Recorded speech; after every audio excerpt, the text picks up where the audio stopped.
What's up, guys? Welcome back to my channel. This video is going to be a little bit different than anything that I have done on here before. So I don't know, I'm kind of nervous, but I'm also excited because I've been really wanting to try it. So yeah, hope you guys grab a snack or something if you plan to stay for the whole video. And this is just going to be a sit down video, so you really don't even have to watch this. If you want to put in some earplugs or put this on your Bluetooth speaker and just listen, you can certainly do that because I'm not going anywhere for this video. But I've been really wanting to try this, and I don't know what kind of response this video will get, or if it'll get, I don't know, a very good following or not, but there's only one way to find out, right? So here we are. We're gonna try this, but today is gonna be kind of like a Q&A. I'm gonna be reading a lot of your guys' questions because it's been forever since I've done a Q&A. It's been forever, I feel like, since I've even filmed a video. Lately, life has been so crazy. I went back to work like 3 months ago. I got a new job, and so that has been really kind of stressful and a lot, and has filled most of my time. So that's kind of sucked for my channel anyway, but I definitely am not leaving or anything. I'm still making videos. They just are going to be a little bit more spread apart than normal, and school has started today. Today is my first day of one of my classes. My other class doesn't start till later in the month, but I know a lot of you guys are going back to school as well. So yeah, life has just been all over the place lately. It has been crazy, and you know, sometimes you just gotta try and keep up, and that's what I've been doing lately. So yeah, I want to sit down, read through your guys' comments, and just like chat with you guys, just catch up and talk about horses. So today is September 1st, and it seriously feels like fall today.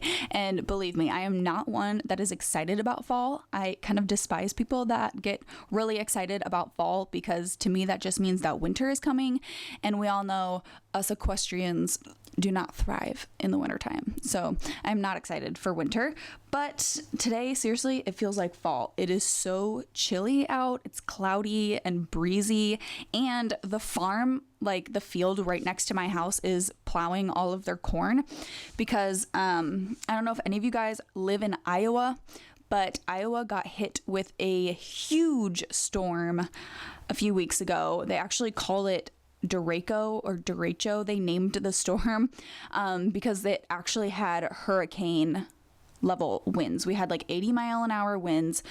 Everybody's machine sheds are blown away. Everybody's grain bins are completely caved in. There's actually a couple of horse barns in the area that are completely destroyed, and luckily nobody I know has had any horses that have been extremely hurt.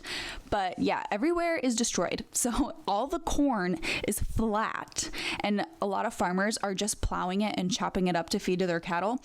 But nonetheless, it still makes it feel like fall because they're all plowing the corn already. But yeah, today it feels like fall outside. So I don't know about where you guys live, but if it's still 80 degrees where you live, I'm pretty jealous. Okay, I am going to get into some of your guys' comments. I really haven't been writing much lately, so I feel so bad. When was the last time I posted a video? Let me look. No, this one says it's only a week ago, but even my last video I feel like was kind of a flop just because I haven't had time to like actually just sit down and make a whole video or like a vlog a day of writing, because I really haven't even been writing that much. My friends that I wrote a lot with earlier in the summer haven't, like, I don't know, we haven't gotten together in a while, and haven't been doing much at home. My pony Mojo, which some of you guys have met, I haven't shown him too much on my channel just because he's a project and he's just for the summer. He's for sale, and so I have a few people interested in him, but he's like the only one that I've really been working with at all. So yeah, kind of depressing. I do have another endurance clinic. I have a clinic in a couple of weeks, so I really should start conditioning BB again, because like I haven't hardly ridden BB at all, and so she needs to start getting conditioned again because I've kind of let her get out of shape. Oops. Okay, comments. So a lot of you guys like to, you guys ask me a lot of questions in my comment section, and one that I get like probably the most amount of questions is my beginner's guide to horse care 101 or something like that. I don't remember what I named it a few years ago. Somebody recently commented, because like in that video, I kind of go into detail like how much space each horse needs, because that's something you guys ask me a lot, is like how much space you need for one horse if you just want to buy one horse. And I've always said 1 acre per horse. And in the United States, we measure land in acres. And I honestly, let's Google it. I don't know what an acre comes out to. Let's see. 1 acre is 43,560 feet. So that's kind of a bad comparison. But anyways, somebody commented on that video that I would maybe suggest not using words like acre that are very local and only used in the US. You have international audience, and I have no idea what that means. So I totally get what you're saying, and I do oftentimes forget that I have people that watch me from outside the United States, but I literally don't know what else, like what other words to use. Like an acre in feet, it's 43,000 feet. Like how can you picture 43,000 feet? I don't know what else to call it. Oh God, I'm trying to think. How many acres is a football field? Oh gosh. Okay, a football field is not quite 1.5 acres. It's 1.3 acres. So like if you can picture a football field, a little bit smaller than that is an acre. So I don't really honestly know what else to describe it as. But yeah. Somebody also asked on that same video, how do you fit the bill for all of this? Land, vet bills, land, meds, ? So I actually do want to make a video sometime, like every cost of owning a horse, and not necessarily go into how much I pay or like how much everything costs, because obviously it's going to differ in your area. It's going to differ from what resources you have and stuff like that. Like obviously it's going to be different for everybody, but I think a video just talking about everything that you spend your money on owning horses would be a good one to add to like my beginners series. So how do I fit the bill for everything for my horses? I just work a lot and YouTube kind of became like a little side thing for me that I can kind of almost like double work. So while I'm at work, the free time that I have, I can also work because I'm filming YouTube videos, and my YouTube doesn't make me very much money. Believe me, like it doesn't make me hardly anything, but it is a little bit of side income that now supports my business. So it does help, and like everything helps in my opinion. Even just taking all of my cans back to the I don't know, can redemption place. I've always said that for like young people that ask me how they can make money to buy a horse. Collect your cans. Okay, I have like 6 bags of cans in my basement right now that when I take that in will probably be like $100. And to some people that's not much at all, but for me, where I came from and how I was raised, like every bit counts. And so yeah, so that's how I do it. I work a lot, and sometimes my horses get pushed to the side a little bit, but my horses are always there when I get back. And so I just work a lot. I do side jobs, side hustles all the time. And I try to make my passions into careers or into jobs. So like, how do I afford money for all of my horses? I give lessons on my horses. That helps. They basically pay for themselves. I give lessons on my horses, and the money from that goes to taking care of them. So I do that. It's just different because I have my own business and I'm able to make money using my horses. So if you don't have that resource, I mean, that's different for everybody. So I just work a lot before I could do that. But now that I do have the resources, I give lessons. I take client horses. My project horses don't make a lot of money, but But yeah, that's how I fit the bill for everything. And I also find ways to make things less expensive. I learned how to trim my own hooves, and even I'm still learning how to do it, but I learned how to do that so that was an expense that I didn't have to pay anymore. What else? Training horses. I mean, that's a huge expense if you don't know how to train horses and you have to send one to a trainer. I do that as well. And we've also always grown all of our own hay, so I haven't had to buy very much hay. I'm just now starting to buy my own hay because my dad has pretty much converted our whole hay field into corn. So yeah, I'm starting to have to really put back more money to buy hay. But yeah, that's how I fit the bill for it all. It's not easy, that's for sure. Oh, I did post one day on my community tab, like what other video ideas you guys want to see. Also, I would really appreciate it if you guys do look at that once in a while and put something in the comments. Somebody commented, barn tours, feeding routine, day in the life, which pretty much my whole channel is day in the life. Like every time I vlog, that's my day. I don't think you guys would probably be too interested in seeing my like day-to-day life. If you are, then I'll probably upload that on my other channel. But I mean, yeah, my normal day-to-day life is super boring. I get up and I go to work and I come home, I eat supper and I go to bed and do it all again the next day. So, day in the lives, I don't know, I don't feel like they really work on my channel. I can do a feeding routine and barn tours, but I've already done a barn tour of my barn at my dad's. So like we have our own property and that I keep some of my horses on, which you guys already know if you watch my channel. But I've already done a barn tour of that.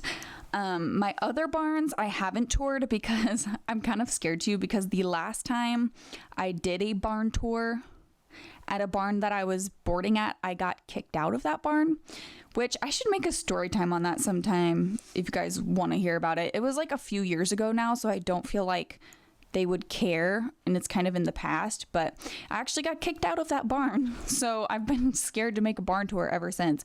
And the other barn that I've boarded at for a long time, I feel like you guys, I don't know, it's not hard to figure out if you've watched my videos. But I mean, I could do that if you guys do want to see a barn tour. I don't think that barn owner would probably care.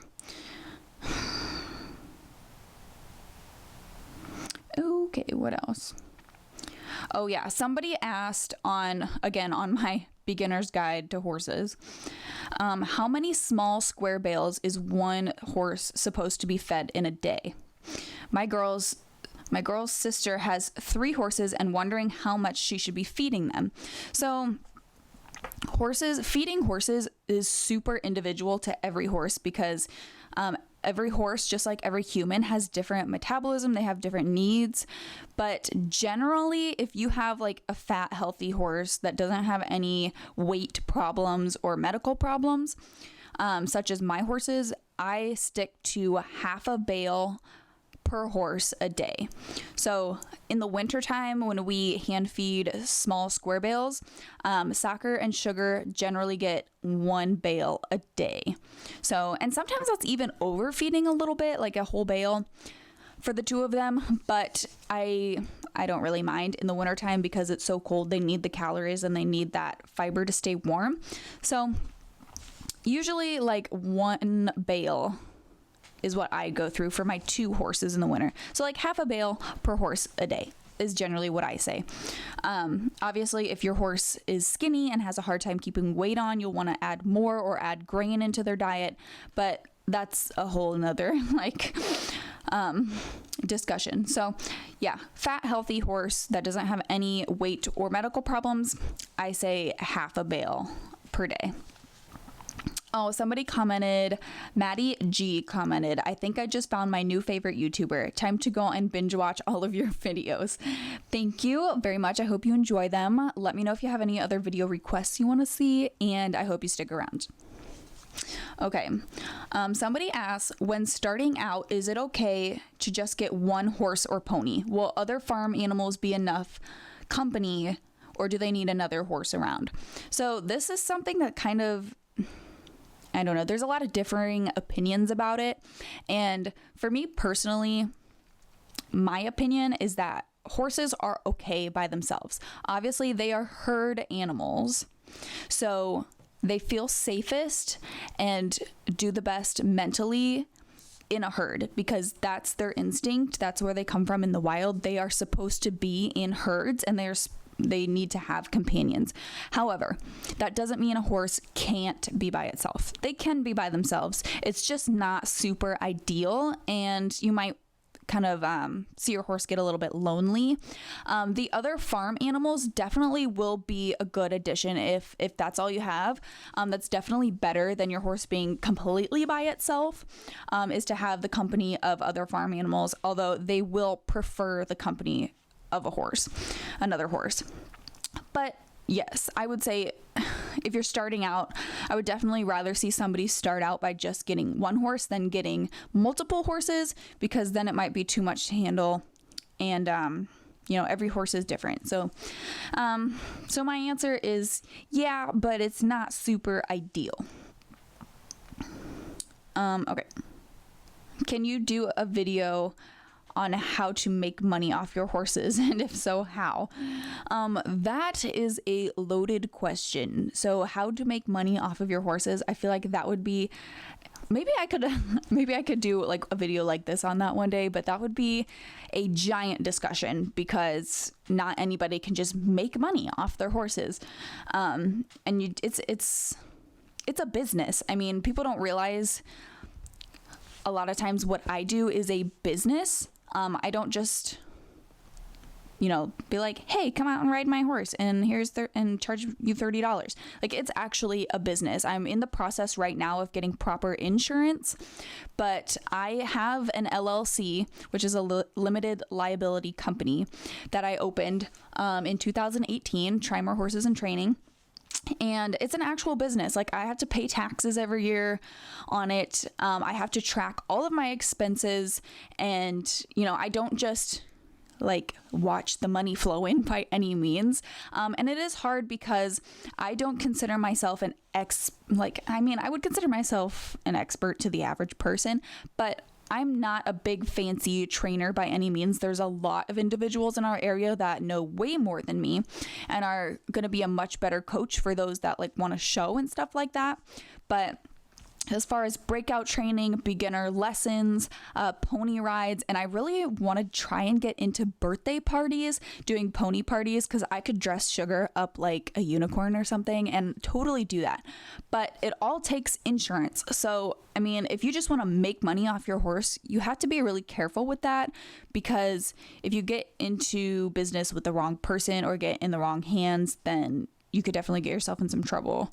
So, I mean, I could do a video on making money off of horses and how I started my business and stuff like that, but it would definitely be a loaded video.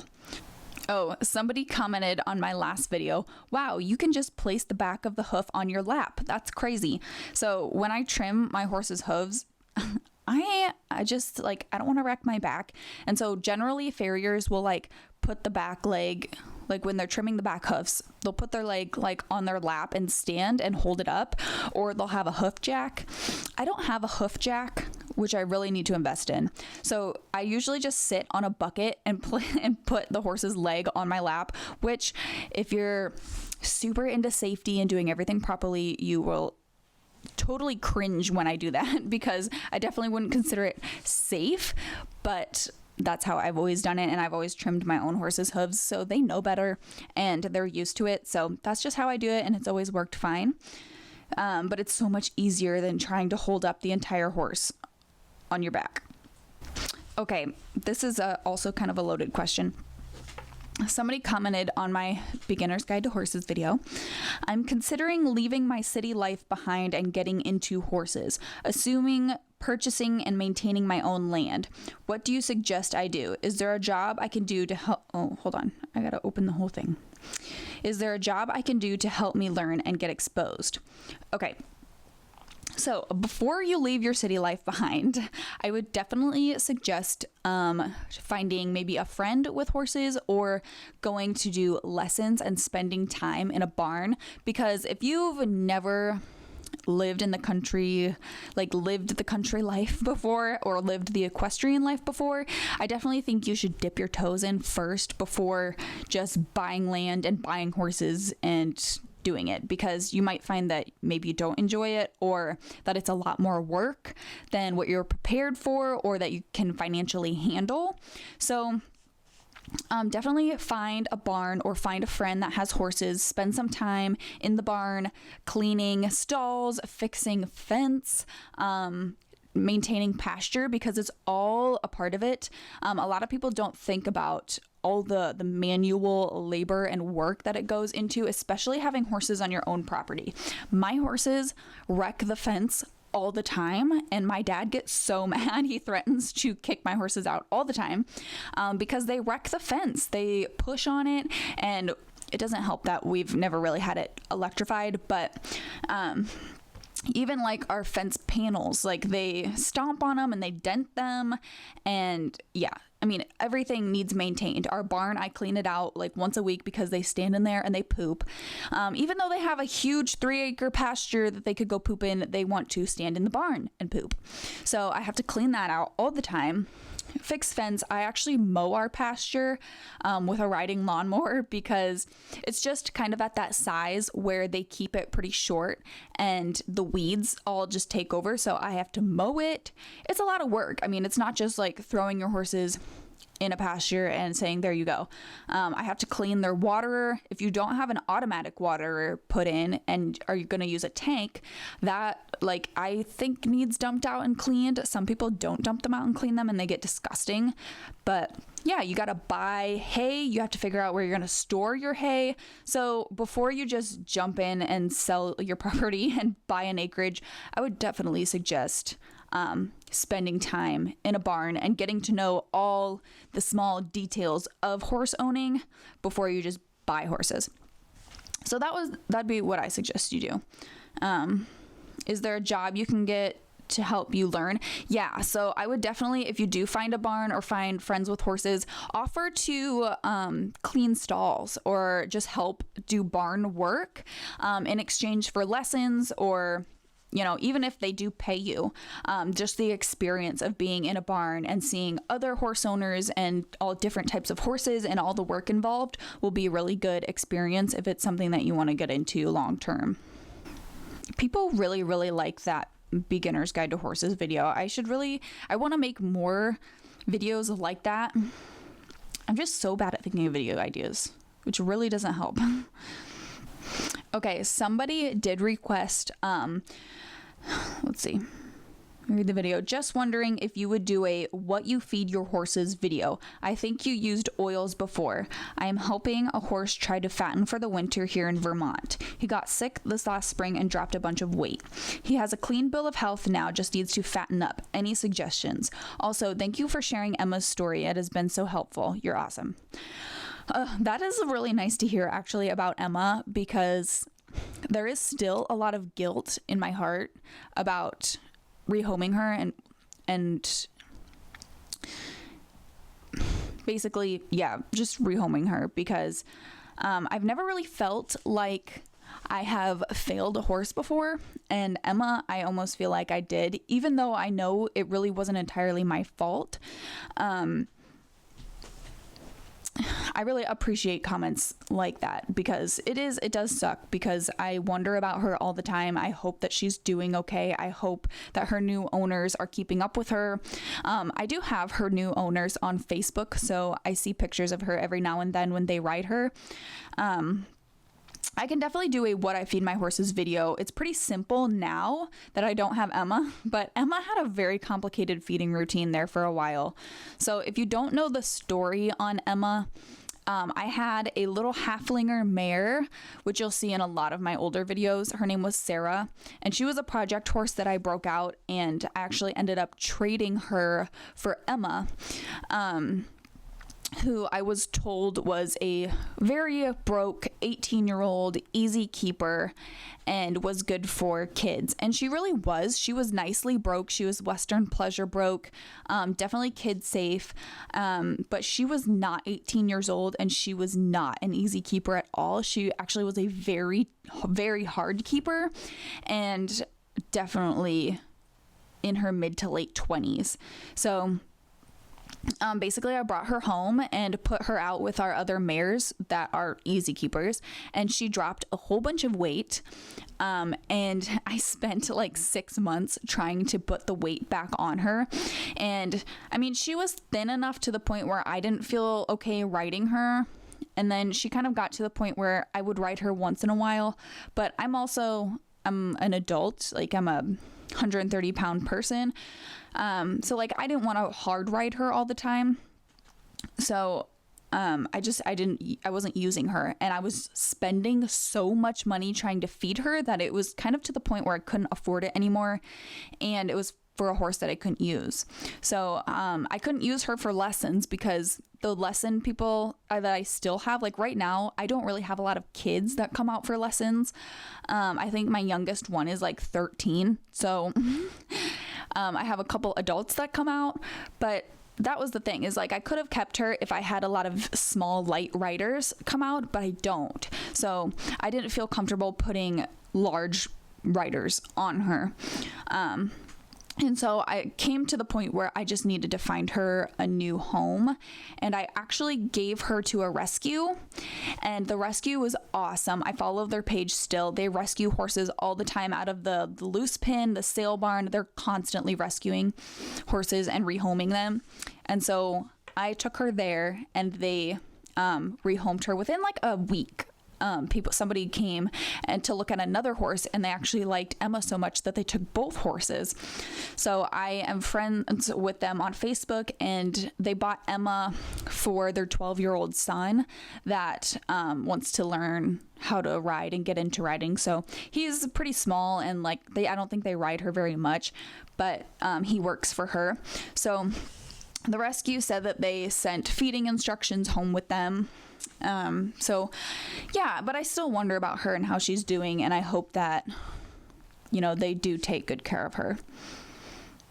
But as far as suggestions, I really wasn't able to fatten Emma up that much because she was such a hard keeper. But for BB, in the winter time, because she does need more protein in the winter or she will lose all her muscle, I put her on senior feed or sweet feed. High quality sweet feed like Omaline or something like that. But I put her on that, and then I will add vegetable oil to it. You can add vegetable oil or DAC oil, flaxseed oil. Flaxseed in general is pretty good for putting on weight. You can mix it in with their feed. Some people also feed sunflower seeds because they are kind of really dense in fat as well. So they mix that in with their feed. What else? I gave Emma weight builder powder. Farnham makes a weight builder powder that I gave her. I don't know. I don't really know if it helped that much because it was so hard to get her to put on weight. Beet pulp is also really good for putting on weight. That's what I gave Luna for her to gain. What else? I'm trying to think of all the different things. They've got so many things out there these days, but those are some of like the basic things that a lot of people will use for weight gain. Oh my gosh. Okay. I do have some videos on here from, or the video of me working with Sassy. And I think I showed in that video her episodes that she has when I saddle her. Like she kind of goes into this really weird mental mode, and then it's almost like she wakes up. So when I saddle her, it's like she stops licking and chewing. She holds her breath, and I don't know if it's like maybe because she holds her breath for so long, she might get like a little oxygen deprived or something. But when I go to move her after I've tightened the saddle, it's like she wakes up, and it's kind of like she freaks out a little bit.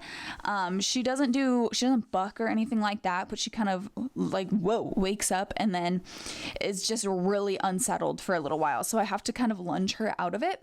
And then once she's kind of back to normal, she's totally fine. She rides perfectly fine. And so I've never dealt with a horse like her or dealt with a horse that had an issue like this before. So I put it in that video for you guys if you guys had any input. And really, we haven't been able to figure out very much. In my last video, I put a clip in there because some of you guys suggested that if she stops licking and chewing, to stick your fingers in her mouth and make her lick and chew. And that I tried and it really helped. So I put it in that video. I saddled her pretty slowly. I put my fingers in her mouth to make her lick and chew and walked her around between tightenings. So I would walk her and then I would tighten the saddle a little bit, walk her some more, tighten it a little bit. And that really helped for her. The weird thing is that she doesn't do it every time. So when I was talking to her barn owner, we were talking about it, and she said that when Sassy is not ridden consistently, she does it every time. But if I rode her every day all summer long, she won't do it every time. So we had the chiropractor out, and I think she did find like maybe some pressure points, or I don't remember exactly what she said, but our conclusion is that we think that Sassy probably had a really ill-fitting saddle at one point in her life and has that memory. So when we saddle her, she has the association of pain, even though pain might not actually be there. She has that association, and that's what she remembers when she's saddled. So she goes into that state, or like, you know, I don't even know how to describe it. So she's very unsettled when we saddle her, basically. But if you saddle her every single day, she comes out of it. But then if she sits for a long time, it's like she relapses. So it's really bizarre. I've never had anything like her case before. Because once we lunge her a little bit and she realizes that the saddle isn't painful, she's totally fine. And I can ride her, and she's actually a very, very nicely broke horse. So it's bizarre. I don't understand. But I'm actually going to be leaving that barn anyway, so I won't be riding her anymore. But yeah, that is about all the comments that my feed will load. Yeah, so I am going to be leaving. Oh my gosh, I'm sorry. I just dropped my phone. Like I said, I am going to be leaving that barn. So, actually the next month I will be leaving that barn. So you guys might see another moving vlog. I haven't decided if I want to film it or not. I haven't really been doing moving vlogs just because it's like I move my horses every spring and every fall. So, I'm going to be taking BB back to my friend's house that I take her to pretty much every winter, except I didn't do it last winter. And if you guys have been watching my channel for a while, you've seen that barn plenty of times. If not, I mean, you can look at my old videos. So I'm going to be taking her back there. And yeah, nothing real crazy. And then hopefully we'll have Mojo sold within that time. I will consider doing like a day in the life video from, if you guys do want to see that, on my other channel. I basically haven't posted on my personal channel like all summer because I've been so busy. I've either been so busy or I've just been doing horses every day. So I don't really have much to post over there. I really should just post like a life update. I did get a new dog this year, so I've really been meaning to post like a meet my new dog video. But definitely, if you guys have other suggestions for those channels, let me know. Because I definitely would like to post over there. Oh my gosh. Okay, I saw this comment the other day. Somebody commented, this was actually on my story time. I think it was called Don't Touch My Horse. Oh, no. This is a different video. This was my my video about Bertali's getting a horse. And somebody commented, did she just say her horse's name was Soccer? Or did I just have an avatar on the brain? Yes, my horse's name is Soccer, Socker. And I did not name him that, actually. His previous owners named him that. And so whenever like I introduce him to people, they're always like, what? because it is kind of a weird, bizarre name that I never met another horse named that. But that was his name when we got him, and he was already like 10 years old. No, he was not that old. Was he 8? He was 7 or 8 when we got him. So that had already been his name, and he already kind of knew his name, so I didn't want to change it. And he knows his name very well, so that's just his name. So it's unique, but yeah, his name is Soccer. And I think they named him that because he has 4 white socks, which is really weird because his registered name is A Blazing Image, and blaze makes so much more sense to me because he has a giant blaze on his face. It's in his name, and it's like such a more common, normal name. So I don't know why they didn't just name him Blaze, but that's why I would have named him. And regarding that video, it was Bertaley's Got a Horse in my reaction to Raleigh Link's video. Everybody thinks, well, not everybody, but I get comments all the time asking if my horse Luna was Bertaley's horse, because her horse was named Luna, and they look very similar. Her horse was a black and white paint. Luna isn't black, but she's very dark brown paint, and I can definitely see the resemblance. People think that my Luna was Bertaley's Luna, and she is not, as far as I know. Oh gosh, my ring light just died. My ring light used this entire battery pack. Okay, sorry about that. The last few minutes of this video are going to be a little dark. But yeah, my Luna, as far as I know, has never been out of Iowa. She's always lived in Iowa, and I kind of have her owners, I kind of have them tracked. So as far as I know, no, she has never been out to California, and that is not her. So there you have it. But I get questions about that all the time. So anyways, that's probably going to be the end of this video because my ring light just died. So that's depressing. This thing must use a lot of power because this battery pack will charge my phone 5 or 6 times, and it's been charging for like 2 days. So this thing must use a lot of power. I just got it. So hopefully it provided good lighting through the majority of this video. But let me know how you guys like this. I kind of want to do videos like this once in a while and answer you guys' questions, talk about horse things. And if you guys have any other suggestions or questions that you want me to talk about, definitely leave them in the comments. And maybe I can do a long video like this once a week or so, because I really like listening to videos like this on my drive to work, or if I'm working around the house, I'll just put one on my Bluetooth speaker and listen to it. So if you guys have any other questions or topics you want me to talk about, definitely leave them in the description, or not in the description, oh my gosh, in the comment section down below. So thank you guys so much for tuning in. Let me know if you made it to the end of this video. Definitely put a raising hand emoji down below if you made it to the end of this video. But thank you guys so much for watching, and I'll see you in the next one. Bye.